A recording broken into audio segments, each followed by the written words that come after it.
नमस्कार, मैं हूं आपके साथ सुरभि। एक्सप्रेस न्यूज भारत देख रहे हैं आप। जो एक बड़ी खबर की तरफ रुख करते हैं जो राजधानी जयपुर से सामने आ रही है।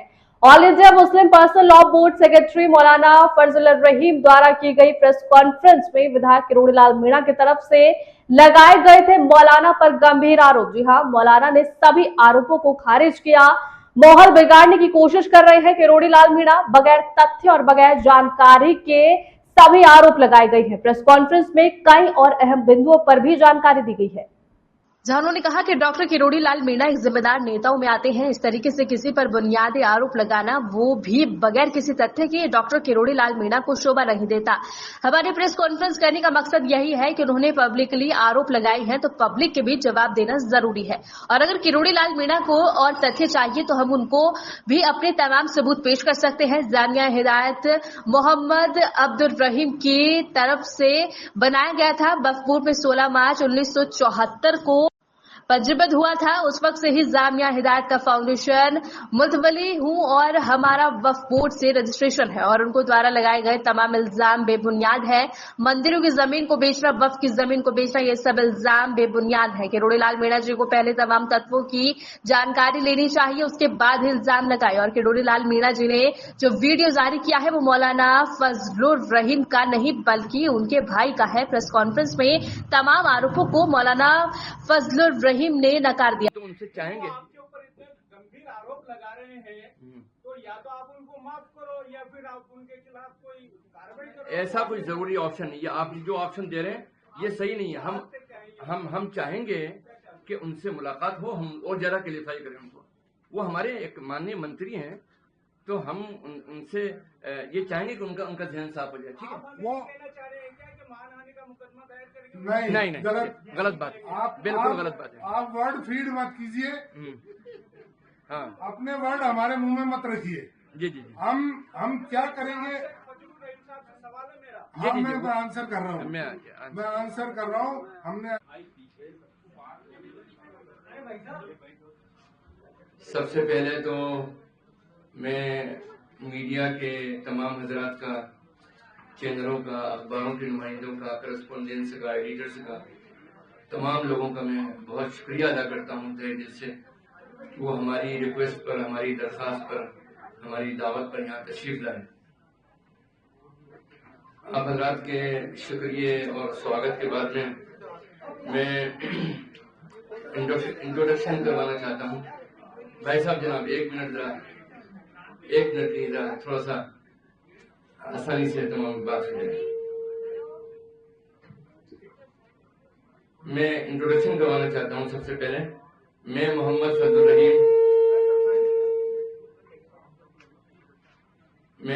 फजल रहीम जामिया हिदायत का फाउंडर मुतवल्ली और मौजूदा सदर मुतवल्ली हूँ।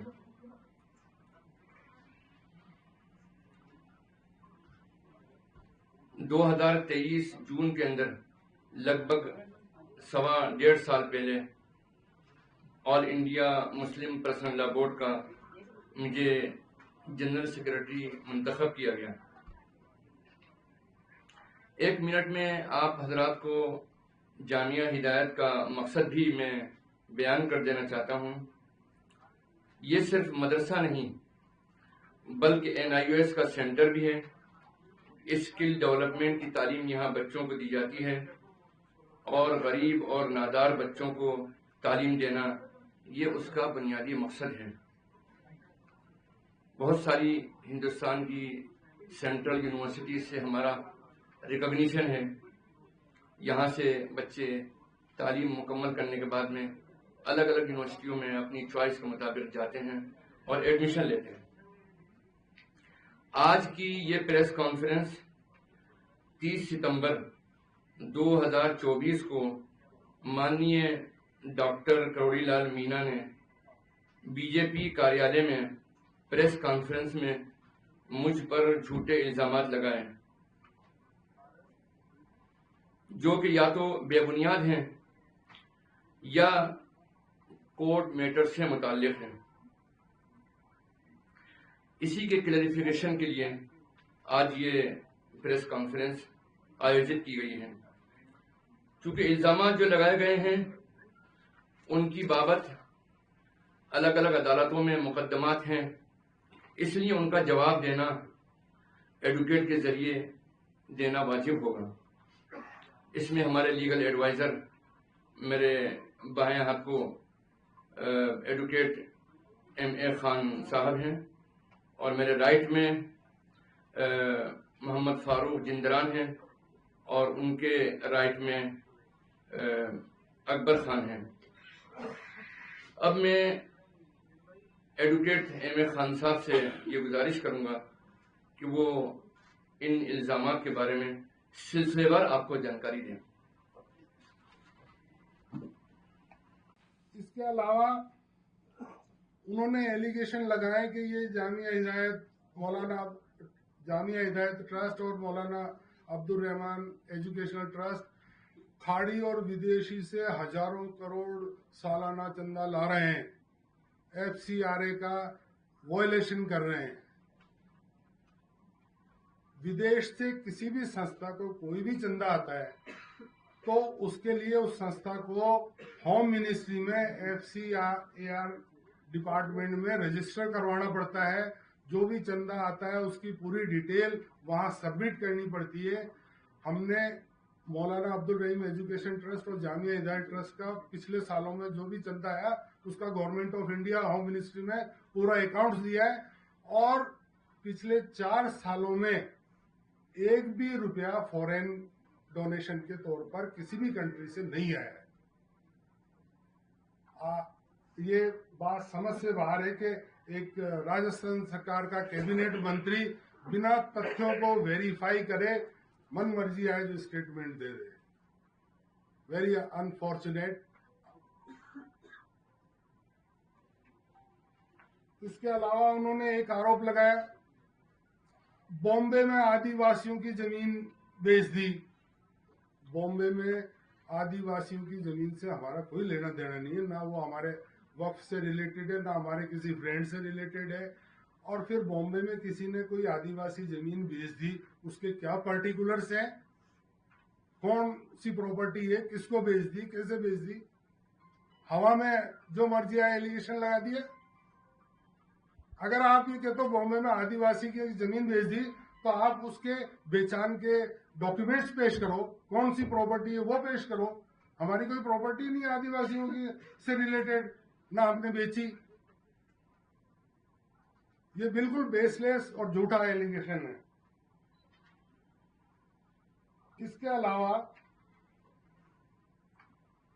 उन्होंने ये कहा कि ये साहब मल्लिकार्जुन खड़गे से मिल रहे हैं, अशोक गहलोत से मिल रहे हैं, स्टालिन से मिल रहे हैं, कई नेताओं के नाम लिए। बेशक all India Muslim personal law board के सेक्रेटरी होने के नाते वक्फ अमेंडमेंट बिल में जो भी ऑब्जेक्शनेबल प्रोविजंस हैं उनको हमारे नेताओं को बताना आवश्यक है ताकि वो पार्लियामेंट में उस एक्ट के ऊपर, बिल के ऊपर डिबेट कर सकें। इसलिए उनको सही स्थिति बताना जरूरी है। आपको भी सही स्थिति इसलिए बताना जरूरी है ताकि आप पब्लिक डोमेन में उस चीज को रखो, सही चीज आवे। वो ये कहते हैं ये मोदी जी के खिलाफ दुष्प्रचार कर रहे हैं, मुसलमानों को भड़का रहे हैं, ये बेवजह गलत एलिगेशन है। हम तो जो विरोधी कांग्रेसी नहीं बीजेपी वालों से भी मिल रहे हैं। आपको मालूम होगा कि इस वक्त अमेंडमेंट बिल को लेकर जॉइंट पार्लियामेंट्री कमेटी कॉन्स्टिट्यूट की गई है। उस कमेटी के चेयरपर्सन है जगदम्बिका पाल, जो बीजेपी के एमपी है। उन्होंने भी फजलुर रहीम साहब को इनवाइट किया है इस बिल को डिस्कस करने के लिए। ये उनके साथ फोटो एक मिनट दिखा दिए, एक मिनट। हाँ, सब तरफ दिखा दूंगा, डोंट वरी।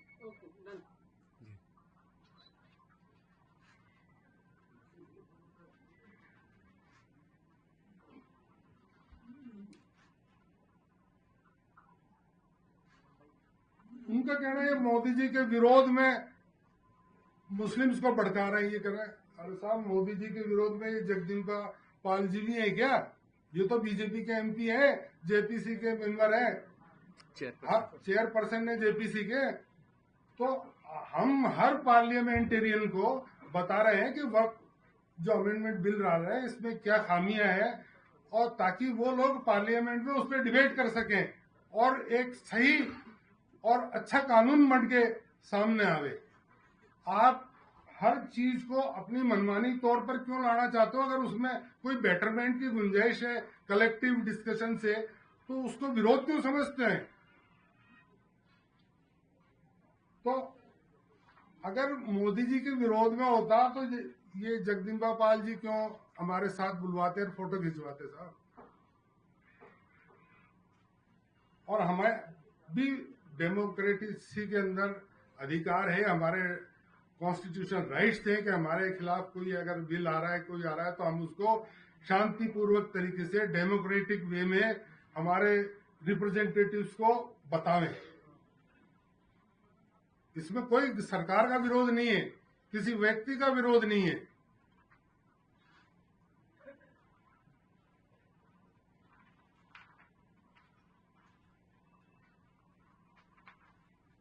इसलिए जो इसमें जितने भी एलिगेशंस लगाए इन्होंने अपनी प्रेस कॉन्फ्रेंस में 30 सितंबर में, वो सारे के सारे एलिगेशंस झूठे और बेबुनियाद है। और क्योंकि इन प्रॉपर्टीज से रिलेटेड मुकदमे वक्फ बोर्डों में, हाई कोर्ट में और रेवेन्यू कोर्ट्स में चल रहे हैं, इसलिए और सुप्रीम कोर्ट में भी चल रहे हैं, इसलिए इस पर ज्यादा डिस्कशन नहीं किया जा सकता। थैंक यू वेरी मच, आप लोगों ने पीसफुली इंग्लिश वर्जन में इस सर्च करो। ये हमारे वक्फ बोर्ड से रिलेटेड है। सोसाइटी एक्ट में कोई भी अगर रजिस्ट्रेशन नहीं कराता है तो रजिस्ट्रेशन नए कराने के क्या कॉन्सिक्वेंसेज होंगे, वो सोसाइटीज एक्ट में दिए हुए हैं। अगर मान लो हमारी सोसाइटी और मैं रजिस्टर्ड नहीं कराता हूं तो उसके क्या कॉन्सिक्वेंसेज हैं सोसाइटीज एक्ट में, कि मैं मेरी सोसाइटी की तरफ से किसी के खिलाफ दावा नहीं कर सकता। तो जो भी उसके कॉन्सिक्वेंसेज हैं नॉन रजिस्ट्रेशन के, वो उस एक्ट में ही दिए हुए हैं। करोड़ी लाल जी पे कार्रवाई करने के बारे में हम अभी विचार विमर्श करेंगे। हमारा मकसद किसी को गलत बयानी के लिए पनिशमेंट करना नहीं है, हमें हमारी साफ गोई जाहिर करनी है आपके सामने कि ये बयान गलत है और कोर्ट डॉक्यूमेंट से ये साबित है। जरूरी नहीं कि हम उनके लिए कोई प्रोसीड ही करें। करोड़ी लाल जी हमारे लिए बहुत बाइज्जत हैं, काबिल एहतराम हैं। हम तो ये एक्सपेक्ट करते हैं कि वो इतने ऊंचे पद पर हैं कि अगर हमको बुला के क्लियरिफिकेशन ले लेते हैं तो हम सारी बातें हमको क्लियर कर देते हैं, और अभी भी अगर कोई मौका आएगा तो हमको क्लियरिफाई कर देंगे। हमारा कोई उनके खिलाफ कोई अदालत में जाने का ऐसा कोई प्रोग्राम नहीं, लेकिन उन्होंने चूंकि इतने गंभीर इल्जाम लगाए हैं तो उसका क्लियरिफिकेशन करना भी जरूरी है। गंभीर इल्जाम हैं, वो पब्लिक डोमेन में आ गया तो सबको बताना भी जरूरी है कि सही स्थिति क्या है। तो क्या सर राजनीतिक लाभ उठाने के लिए थोड़ा सा घुमाए? 30 सितंबर 2024 को माननीय किरोड़ी लाल मीणा जी ने बीजेपी कार्यालय में प्रेस कॉन्फ्रेंस करके झूठे और वेग एलिगेशंस लगाए हैं, जिसका मैं पॉइंट वाइज हर एलिगेशन का जवाब आपको देना चाहता हूँ। पहला एलिगेशन तो उन्होंने ये लगाया कि वक्फ की जामिया हिदायत की प्रॉपर्टी फजलुर रहीम साहब बेच रहे हैं। ये इल्जाम सरासर झूठा और बेबुनियाद है। जामिया हिदायत की वक्फ प्रॉपर्टी, जामिया हिदायत वक्फ सन 1972 में फजलुर रहीम के फादर ने क्रिएट किया था रजिस्टर्ड इंस्ट्रूमेंट के जरिए, जो कि सब रजिस्ट्रार जयपुर सिटी में 11/12/1972 को रजिस्टर कराया गया था, जिसमें वो खुद मुतवल्ली थे, उनके साथ उनके 2 बेटे फजलुर रहीम और अताउर रहीम साहब मुतवल्ली थे। तब से फजलुर रहीम साहब उसके फाउंडर मुतवल्ली हैं। उसके बाद में मौलाना फजलुर रहीम साहब ने जामिया हिदायत के लिए मैक्सिमम प्रॉपर्टीज परचेज करी और उन सभी प्रॉपर्टीज का वक्फ बोर्ड में धारा 26 और धारा 37 में इंदराज करवाया। और इस वक्फ प्रॉपर्टीज को लेकर इनके भाई जियाउर रहीम, नदीम रहीम और रिजवान, फहद रहीम, शकील, ये फर्जी इकरारनामे करके प्रॉपर्टी की खरीद फरोख्त बाबत और इस पे जबरदस्ती कब्जा करना चाह रहे हैं, जिसको लेकर हमने एफआईआर जयसिंहपुरा खोर थाना में इन सभी के खिलाफ दर्ज करा रखी है, जिसकी कॉपीज हमारे पास अवेलेबल है। आप लोग चाहेंगे तो हम आपको दे देंगे, फोल्डर में है, बाकी फोल्डर में भी आपको प्रोवाइड की गई है। फजलुर रहीम साहब ने कोई भी इकरारनामा, कोई भी सेल डीड या कोई भी एग्रीमेंट या कोई भी दस्तावेज किसी भी वक्त प्रॉपर्टी के बेचान बाबत एग्जीक्यूट नहीं किया गया। तो करोड़ी लाल जी मीणा का ये एलिगेशन बिल्कुल बेबुनियाद और अनफाउंडेड है कि इन्होंने वक्त की प्रॉपर्टी बेच दी। अगर उनके पास कोई सबूत हो तो वो पेश करें ओपनली। हम पेश कर रहे हैं। हमने जिन जिन लोगों ने फर्जी इकरारनामे करे उनके खिलाफ एफआईआर दर्ज कराई, जो ट्रेस पास कर रहे हैं उनके खिलाफ एफआईआर दर्ज कराई। तो वक्त प्रॉपर्टी से मुतालिक हमने एफआईआर दर्ज कराने के बाद में पब्लिक नोटिस भी अखबार में जारी करवाए, पब्लिश करवाए हैं, जिसमें आम पब्लिक को नोटिस दिया है कि कोई भी आदमी जामिया हिदायत की प्रॉपर्टी किसी से भी परचेज नहीं है, कोई भी परचेज नहीं करे। कोई भी आदमी इंक्लूडिंग खुद फजलुर रहीम साहब भी जामिया हिदायत की प्रॉपर्टी नहीं बेच सकते। तो पब्लिक को हमने कॉशन किया है कि आप कोई भी प्रॉपर्टी मत खरीदिएगा। ये टाइम टू टाइम हमने बहुत सारे अखबारों में पब्लिश कराते रहे। और तो ये कि वक्त की जमीन में बेची जा सकती है। और दूसरा मैं आपको कानूनी एतबार से बताऊं कि कोई भी प्रॉपर्टी अगर एक बार वक्फ कर दी जाती है तो उसका किसी भी तरह से बेचान नहीं किया जा सकता। ये धारा 51A वक्फ एक्ट के अंदर वॉइड ट्रांजैक्शन होता है। वॉइड ट्रांजैक्शन का मतलब ये होता है कि अगर कुछ भी लिखा पढ़ी कर लो आप, वो कागज जीरो वैल्यू है, उसकी वॉइड है, वॉइड एब इनिशियो होता है। तो कोई भी वक्त प्रॉपर्टी कभी भी नहीं बेची जा सकती है, उसका ट्रांजैक्शन जीरो होता है। तो पहला एलिगेशन जो माननीय करोड़ी लाल जी मीणा ने लगाया कि वक्त प्रॉपर्टी बेच रहे हैं, खुर्द-बुर्द कर रहे हैं, ट्रेस पास करा रहे हैं, ये टोटल बेबुनियाद है। हम तो उल्टे वक्त प्रॉपर्टी को प्रोटेक्ट करने के लिए एफआईआर भी दर्ज करवा रहे हैं और कोर्ट में केस भी कर रहे हैं। इन वक्फ प्रॉपर्टी से रिलेटेड वक्फ ट्रिब्यूनल में अभी केस पेंडिंग है, इसलिए इससे ज्यादा डिटेल में इसके बारे में नहीं बता सकते। अब माननीय करोड़ी लाल जी मीणा ने दूसरा एलिगेशन ये लगाया कि 1400 बीघा मंदिर माफी की जमीन इन्होंने बेच दी। ये टोटल झूठा एलिगेशन है। मैं आपको बताऊं, मौलाना फजलुर रहीम साहब ने जामिया के लिए करीब 20-25 बीघा जमीन मानपुर सड़वा में परचेज की है। मानपुर सड़वा में जो जमीन है, आपको मालूम है एग्रीकल्चर लैंड का रिकॉर्ड जमाबंदी में होता है, गवर्नमेंट मेंटेन करती है उसको। जमाबंदी में जो रिकॉर्डेड खातेदार है, जमाबंदी में जो रिकॉर्डेड खातेदार है, उससे रजिस्टर्ड सेल डीड के जरिए इन्होंने 20-25 बीघा जमीन खरीदी है। उसके बाद उसको रेवेन्यू रिकॉर्ड में नामांतरण करवा के जामिया के नाम दर्ज कराइए, जिसकी सेल डीड और नामांतरण के कागज हमारे पास ओरिजिनल मौजूद है। जमाबंदी, रजिस्टर्ड डॉक्यूमेंट और सेल डीड सब सारी मौजूद है। ये 1400 बीघा का फिगर मंदिर माफी की जमीन का टोटल फेक है, झूठा है। और इसके बारे में भी एडिशनल कलेक्टर नंबर 2 के यहाँ रेफरेंस पेंडिंग है, जो केस चल रहा है। मंदिर माफी की जमीन के लिए मैं आपको कानूनी स्थिति एक बार बता दूं। 1952 में Rajasthan land reforms and resumption of Jagir act 1952 आया था। उसमें जो भी जागीरदार थे उस वक्त, उनकी सबकी जागीरदारी खत्म करके गवर्नमेंट ने वो सारी जमीनें एक्वायर कर ली थी। सिर्फ उन जमीनों पर जो काश्तकार खेती कर रहे थे उनको खातेदारी राइट्स दिए गए थे, और उन खातेदारी राइट्स जिनको मिले थे उनको बेचने का अधिकार था उस प्रॉपर्टी का। उन खातेदारों से आगे जमीन खरीदी है, उसका मंदिर माफी से कोई लेना देना नहीं है। मंदिर माफी की जमीन तो 1952 के एक्ट के तहत गवर्नमेंट में वेस्ट हो गई। इसलिए माननीय करोड़ी लाल जी का ये एलिगेशन के मंदिर माफी की जमीन पे इन्होंने कब्जा कर लिया, ये टोटल फॉल्स और इनकरेक्ट स्टेटमेंट है। तो क्या सर